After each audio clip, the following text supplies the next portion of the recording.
হরে কৃষ্ণ। সত্যযুগে 5 বছর বয়সে স্বয়ং ভগবানের কৃপাকে লাভ করেছিলেন। 5 বছর বয়সে স্বয়ং ভগবান তাকে দেখা দিয়েছিলেন।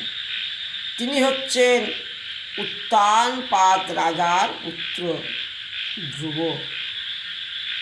উনি রাজার কোলে বসতে বলে গিয়েছিলেন। ওনার বিমাতা ওনাকে কোলে বসতে দিলেন না।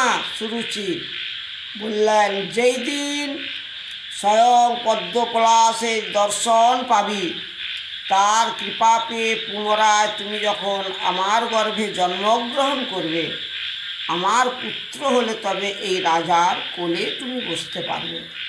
কিন্তু বাবা, ওই ধ্রুব মনের জোরে, ভক্তির জোরে, বিশ্বাসের জোরে তখন উনি কী করলেন, ভোরবেলা উঠে মায়ের চরণে প্রণাম করে চললেন। কোথায় না, কোথায় গেলে আমি পদ্মপলাশ লোচনের দর্শন পাব। 5 বছর বয়সে স্বয়ং ভগবানের উদ্দেশ্যে বনে গিয়েছিলেন।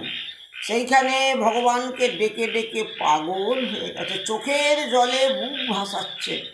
স্বয়ং ভগবানের আসন টলমল করে উঠলেন।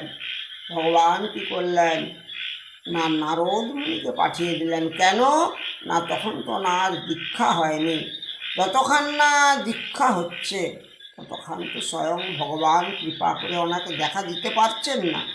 নারদ মুনি এসে ওই ধ্রুবকে দীক্ষা দিলেন।